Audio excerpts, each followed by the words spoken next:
Un milliardaire a remis sa carte de crédit illimitée à une pauvre petite fille à titre de test, s'attendant à ce qu'elle achète des jouets ou des bonbons. Mais, quand il a vu ce qu'elle a réellement acheté, son cœur s'est complètement brisé. Michael ajusta sa cravate de soie italienne en sortant de sa Bentley noire sur le trottoir animé du centre-ville de Chicago. À 35 ans, il dirigeait un empire technologique d'une valeur de 12 milliards de dollars. Mais aujourd'hui, il se sentait différent, plus vide en quelque sorte. Le vent de novembre transperçait son manteau coûteux alors qu'il marchait vers son café préféré, le même itinéraire qu'il empruntait chaque matin depuis 3 ans. C'est alors qu'il l'a vue. Une petite silhouette recroquevillée contre le mur de briques de l'ancienne banque, enveloppée dans une fine veste violette qui avait connu des jours meilleurs. Elle ne devait pas avoir plus de 7 ans, avec des cheveux bruns emmêlés et des yeux qui contenaient beaucoup trop de sagesse pour quelqu'un d'aussi jeune. Dans ses petites mains, elle tenait un panneau de carton qui disait simplement « S'il vous plaît, aidez-moi. J'ai faim ».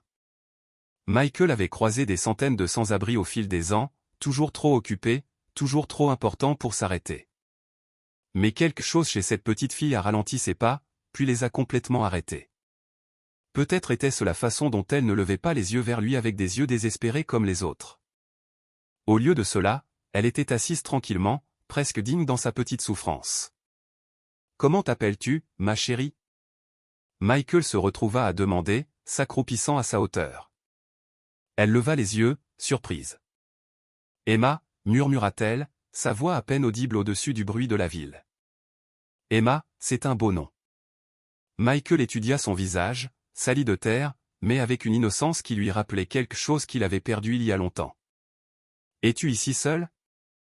Elle hocha la tête, serrant son panneau plus fort. Ma mère d'accueil. Elle a dit que je devais gagner ma vie ou trouver un autre endroit où aller. Les mots frappèrent Michael comme un coup physique. Comment quelqu'un pouvait-il mettre un enfant, un bébé, dans la rue?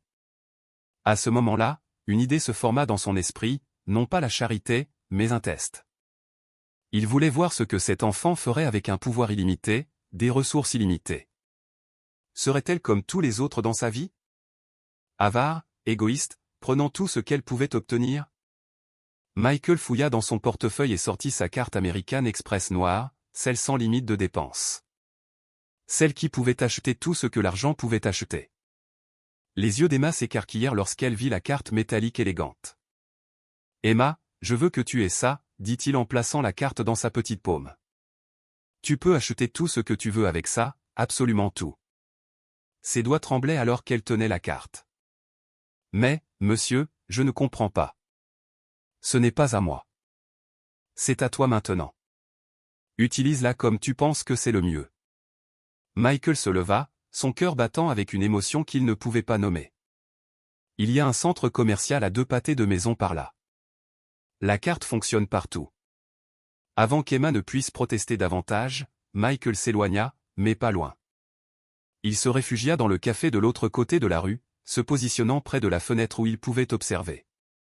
Il sortit son téléphone et accéda rapidement aux caméras de sécurité du centre commercial, un avantage d'être copropriétaire de la société de développement qu'il avait construit.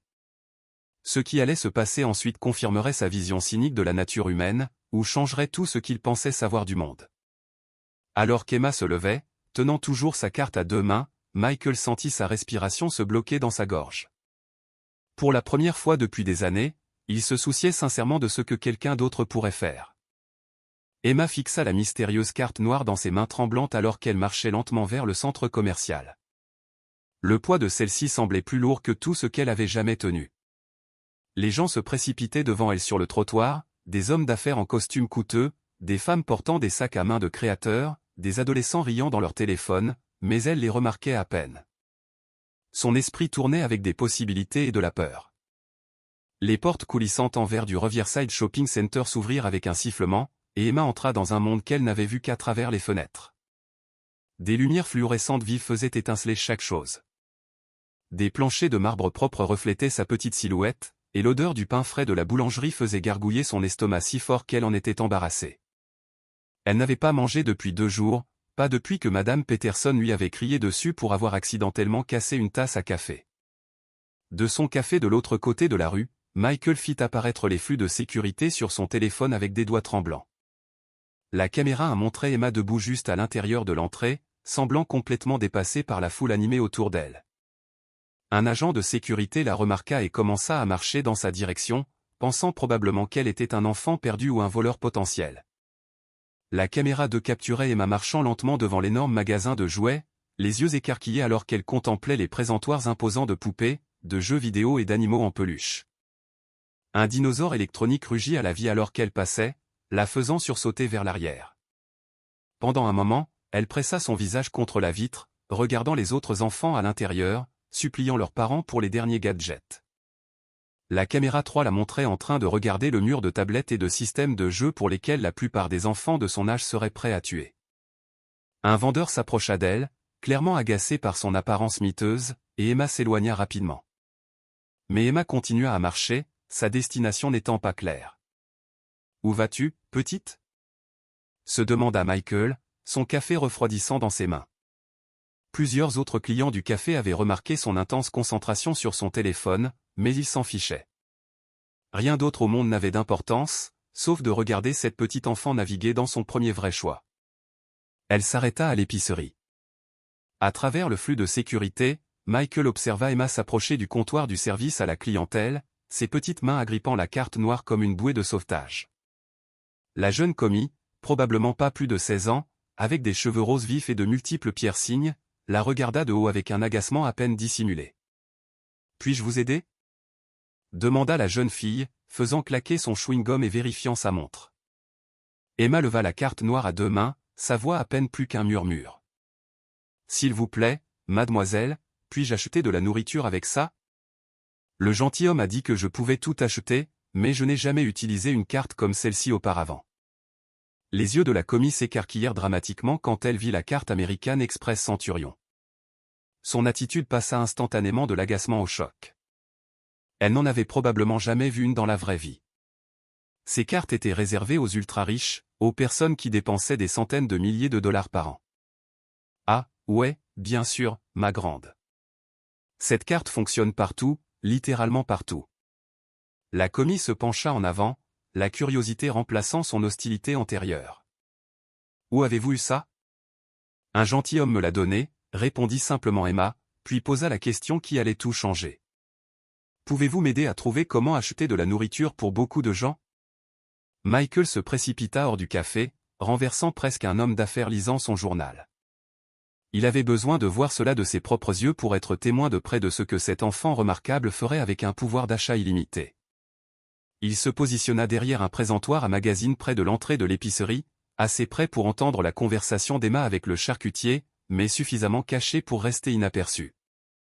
Emma s'était d'abord dirigée vers l'allée du pain, et Michael la regarda examiner attentivement chaque pain. Elle n'en saisissait pas au hasard.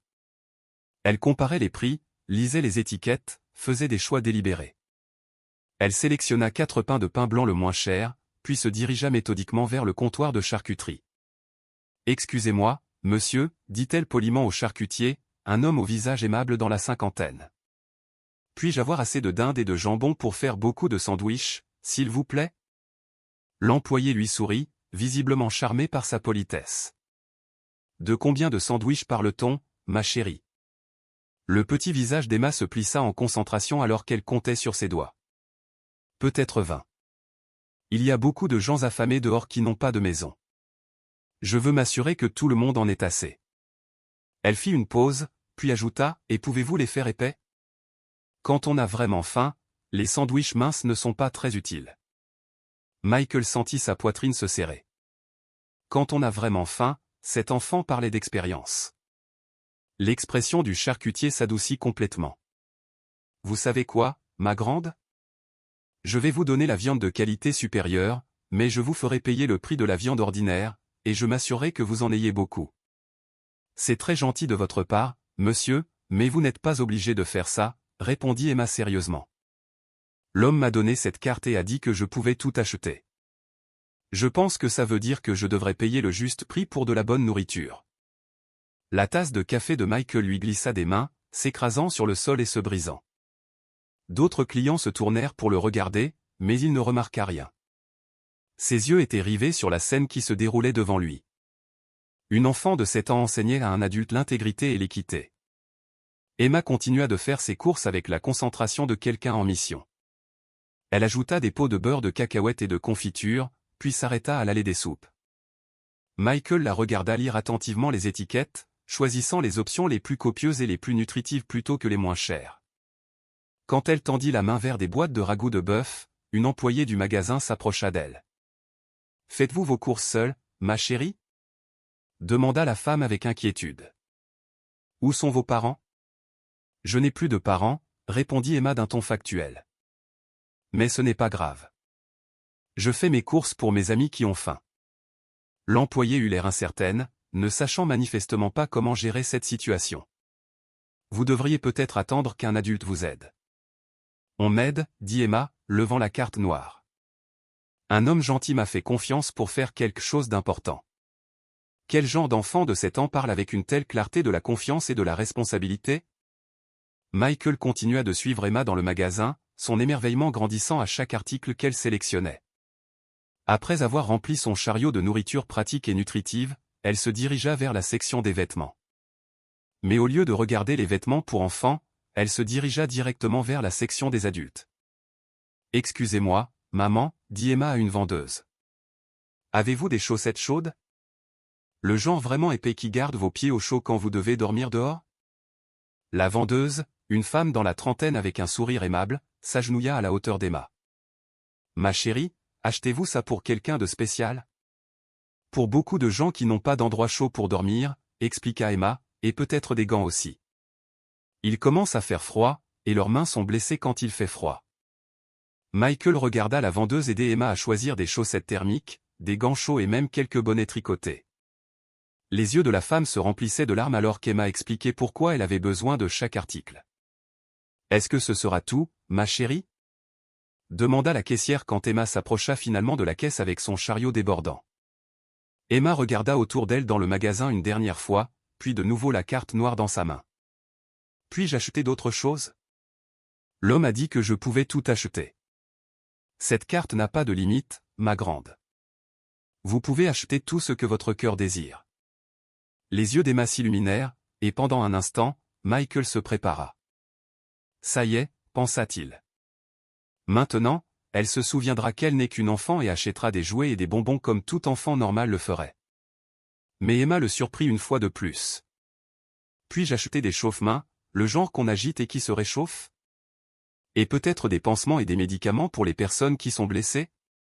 Elle fit une pause, pensive. Oh, et puis-je avoir ces petites bouteilles de shampoing? Certains de mes amis n'ont pas pu se laver les cheveux depuis longtemps. L'expression de la caissière passa de la politesse professionnelle à une émotion sincère. Bien sûr, ma chérie, laissez-moi vous aider à trouver ces choses. Michael regarda avec un émerveillement complet Emma remplir son chariot d'articles de soins personnels, de fournitures de premiers soins et d'articles de confort. Rien pour elle, tout pour les autres. Quand elle arriva à la caisse, le total s'élevait à $643. « Êtes-vous absolument sûr de cet achat ?» demanda doucement la caissière, tenant soigneusement la carte noire. « C'est beaucoup d'argent, et vous êtes si jeune. » Emma hocha la tête solennellement. « Ma maman a toujours dit que l'argent n'est que du papier tant que vous ne l'utilisez pas pour aider les gens. Je veux aider les gens. » Alors qu'Emma avait du mal à gérer tous ses sacs, plusieurs employés proposèrent de l'aider à les transporter jusqu'à sa destination. Elle accepta poliment leur aide, les dirigeant vers la sortie avec la confiance de quelqu'un de beaucoup plus âgé. Michael suivit le petit cortège à l'extérieur, sa vision du monde se fissurant à chaque pas. En 35 ans de vie, entouré de richesses et de privilèges, il n'avait jamais rencontré personne, adulte ou enfant, qui pensait aux autres avant lui lorsqu'on lui donnait un pouvoir illimité. Le premier arrêt d'Emma fut un vieil homme assis près de l'arrêt de bus, enveloppé dans des journaux pour se réchauffer. « Excusez-moi, monsieur, » dit-elle poliment, s'approchant de lui avec l'un des employés du magasin qui l'aidait toujours à porter ses sacs. « Avez-vous faim, mon enfant? » « Vous n'avez pas à vous soucier d'un vieil homme comme moi, » dit Robert, le vétéran âgé qu'Emma avait approché. Son visage ridé, marqué par des années de conditions météorologiques difficiles et des circonstances encore plus dures, montra de la surprise et de l'inquiétude alors qu'il regardait cette petite fille avec des bras remplis d'épicerie et des employés du magasin planant autour d'elle. « Mais je veux m'inquiéter pour vous, » répondit Emma avec une simple sincérité, dirigeant les employés pour qu'ils déposent les sacs avec soin. Ma maman a toujours dit que se soucier des gens est ce qui nous rend humains. Michael, toujours caché mais assez prêt pour entendre chaque mot, sortit son téléphone et commença à enregistrer. Pas pour des preuves ou les médias sociaux, mais parce qu'il savait que ce qui se passait ici était si extraordinaire que personne ne le croirait sans preuve. Emma commença à déballer ses sacs avec l'efficacité méthodique de quelqu'un de beaucoup plus âgé. Elle tendit à Robert un sandwich épais, une boîte de ragoût de bœuf, des chaussettes chaudes, des gants, des chauffe-mains et une petite bouteille de shampoing. Savez-vous où se trouvent d'autres personnes affamées? J'en ai acheté assez pour beaucoup de gens. Les yeux de Robert se remplirent de larmes alors qu'il tenait le sandwich dans ses mains tremblantes. Douce enfant, comment t'appelles-tu? Emma, comment vous appelez-vous, monsieur? Robert, ça fait des années que personne ne m'a appelé monsieur. Sa voix se brisa légèrement. Il y a un groupe d'entre nous qui dormons derrière la bibliothèque. Nous essayons de veiller les uns sur les autres, mais l'hiver arrive et ça devient plus difficile. Pouvez-vous m'y emmener? Demanda immédiatement Emma. Je veux partager avec tout le monde. Alors qu'il marchait, Robert appela d'autres sans-abri qu'il croisait. Sa voix portait à travers la rue avec une excitation que Michael n'avait jamais entendue de quelqu'un vivant dans la rue. Sarah, Marcus, Tommy, venez ici. Ce petit ange a de la nourriture pour nous. La nouvelle se répandit rapidement au sein de la communauté des sans-abri. Au moment où ils arrivèrent derrière la bibliothèque, une petite foule s'était rassemblée. Michael les suivit, restant caché derrière des voitures et des arbres, mais assez près pour tout observer. À chaque personne qu'Emma aidait, sa poitrine se serrait davantage, sa respiration devenant plus laborieuse. Ce n'étaient pas des actes de gentillesse aléatoires. Il se passait quelque chose de plus profond ici, quelque chose qui remettait en question toutes les hypothèses qu'il avait jamais faites sur la nature humaine, sur l'enfance, sur ce qui comptait vraiment dans la vie. Derrière la bibliothèque, Emma trouva 12 personnes blotties autour de petits feux brûlants dans des fûts métalliques. Les âges variaient des adolescents aux personnes âgées, tous portant le regard fatigué et résigné de ceux que la société avait oubliés. Quand Emma apparut avec ses sacs et sa petite armée de nouveaux amis, plusieurs se levèrent avec surprise. « Tout le monde, s'il vous plaît, asseyez-vous et mettez-vous à l'aise, » dit Emma avec une autorité naturelle qui démentait son âge. « J'ai apporté de la nourriture et des choses chaudes pour nous tous. » Pendant les 2 heures suivantes, Emma travailla comme une minuscule commandante de la compassion. Elle prépara des sandwichs avec le soin d'un chef professionnel, ouvrit des boîtes de soupe et les partagea, distribua des vêtements chauds en faisant attention aux besoins spécifiques de chaque personne, et surtout, écouta l'histoire de chaque personne avec la concentration et l'empathie d'un conseiller formé. Elle se souvint immédiatement des noms, se renseigna sur leur santé et leur situation, et fit en sorte que chaque personne se sente vue et valorisée d'une manière qu'elle n'avait probablement pas vécue depuis des années. Michael regarda derrière un arbre, ses mains tremblant alors qu'il continuait d'enregistrer. Un enfant de 7 ans faisait ce que lui, avec tous ses milliards et son prétendu sens des affaires, n'avait jamais pensé faire, traiter les sans-abri comme des êtres humains méritant la dignité, le respect et l'attention individuelle. Mais le moment qui le brisa complètement arriva lorsqu'Emma remarqua une adolescente enceinte frissonnant dans le coin, à l'écart du groupe. « Ça va, mademoiselle ?» demanda Emma, s'approchant de l'adolescente enceinte avec le soin délicat que l'on pourrait montrer à un oiseau blessé. La jeune fille ne devait pas avoir plus de 16 ans, avec des yeux creux et des vêtements qui avaient vu trop de saisons. « Je vais bien, ma chérie, » répondit la jeune fille, mais sa voix tremblait de plus que le simple froid du soir. « Tu n'as pas à t'inquiéter pour moi. » Emma l'étudia attentivement, puis disparut dans ses sacs restants. Elle sortit le manteau le plus chaud qu'elle avait acheté, une veste à doublure épaisse initialement destinée à l'un des hommes plus âgés, et l'enroula autour des épaules de la jeune fille enceinte avec une tendresse infinie. « Les bébés ont besoin d'avoir chaud, » dit simplement Emma, ajustant le manteau pour couvrir le ventre de la jeune fille. « Et les mamans ont aussi besoin d'avoir chaud, pour pouvoir prendre soin de leur bébé. » La jeune fille enceinte, qui se présenta plus tard comme Jessica, commença à pleurer doucement. « Je ne sais pas comment prendre soin d'un bébé. Je n'ai nulle part où aller, et j'ai peur. » Emma s'assit à côté d'elle, prenant la main de Jessica dans les siennes. « Comment s'appelle ton bébé? » « Je ne sais pas encore. Je ne sais même pas si c'est un garçon ou une fille. » « Ce n'est pas grave, » dit Emma sérieusement. « Quand ma maman était enceinte de moi, elle ne le savait pas non plus. Mais elle m'a dit qu'elle me parlerait tous les jours, même avant ma naissance. Elle a dit, les bébés peuvent entendre l'amour. Les larmes de Jessica coulèrent plus fort. Ta maman avait l'air spécial. Elle l'était. Elle est au paradis maintenant, mais elle m'a appris que l'amour est la seule chose qui compte vraiment. La voix d'Emma se fit plus forte. Elle a dit que quand nous prenons soin des autres, surtout des personnes qui ont peur ou qui sont blessées, nous sommes les mains et les pieds de Dieu sur terre. Michael sentit sa gorge se fermer complètement. Il s'appuya contre l'arbre pour se soutenir alors qu'Emma continuait de parler avec une sagesse qui semblait impossible pour quelqu'un d'aussi jeune. Jessica, puis-je te dire quelque chose que ma maman m'a dit? La jeune fille hocha la tête, essuyant ses yeux. Elle a dit que parfois Dieu nous donne des choses difficiles à faire parce qu'il sait que nous sommes assez forts pour les faire et qu'il envoie toujours des aides. Emma serra la main de Jessica. Peut-être que c'est pourquoi je suis ici ce soir. Du cercle des amis sans abri, d'autres commencèrent à prendre la parole. Robert proposa d'aider Jessica à trouver des services sociaux. Sarah, une femme plus âgée, promit de lui enseigner les soins au bébé. Marcus, un jeune homme qui était resté silencieux toute la soirée, proposa de l'aider à trouver un endroit sûr où séjourner. Michael regarda avec étonnement cette petite enfant qui non seulement avait nourri et vêtu ses gens, mais avait en quelque sorte créé une communauté de soins autour de quelqu'un qui en avait le plus besoin. Alors que la soirée avançait, Emma se leva et marcha vers chaque personne du cercle, leur donnant des câlins qui duraient plus longtemps que la politesse ne l'exigeait. « Merci de m'avoir laissé partager le dîner avec vous, dit-elle au groupe. Vous m'avez donné l'impression d'avoir à nouveau une famille. » Emma, appela Robert alors qu'elle se préparait à partir, tu auras toujours une famille ici. Tu nous as donné quelque chose de plus précieux que de la nourriture et des vêtements. Tu nous as donné de l'espoir.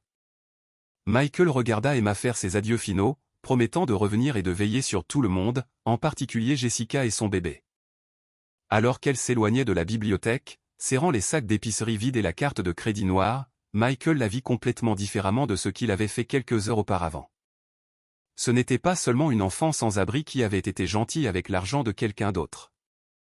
C'était une enseignante, une guérisseuse, une lumière dans les ténèbres dont il n'avait même pas réalisé qu'elle entourait sa propre vie. Il la suivit alors qu'elle retournait vers le coin d'origine où il l'avait trouvée.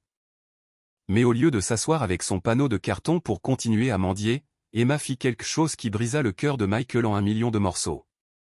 Elle plia soigneusement le panneau et le jeta dans une poubelle à proximité. Puis elle s'assit sur le béton froid, tira sa fine veste plus étroitement autour de ses épaules et sortit la carte de crédit noire. Elle la fixa pendant un long moment, puis leva les yeux vers le ciel sombre rempli des premières étoiles du soir. « Merci, Dieu, murmura-t-elle, son souffle visible dans l'air froid, de m'avoir permis d'aider les gens aujourd'hui. J'avais l'impression d'être à nouveau avec maman. » Michael sortit de sa cachette, sa décision étant prise. Il ne pouvait plus faire semblant d'être un étranger, ne pouvait plus continuer cette mascarade de la tester. Emma leva les yeux alors qu'il s'approchait, et son visage s'illumina d'une joie et d'une reconnaissance sincère. « Monsieur, j'espérais vous revoir. » Elle tendit la carte de crédit à 2 mains, la lui offrant comme un objet sacré. « Merci de m'avoir permis de l'emprunter. J'ai acheté de la nourriture et des choses chaudes pour mes amis. » Michael s'agenouilla à côté d'elle, sa voix chargée d'une émotion qu'il n'avait pas ressentie depuis son enfance. « Emma, cette carte est à toi. Tu peux l'utiliser quand tu veux pour tout ce dont tu as besoin. » Les yeux d'Emma s'écarquillèrent d'émerveillement. « Vraiment? Je peux acheter plus de nourriture pour les gens?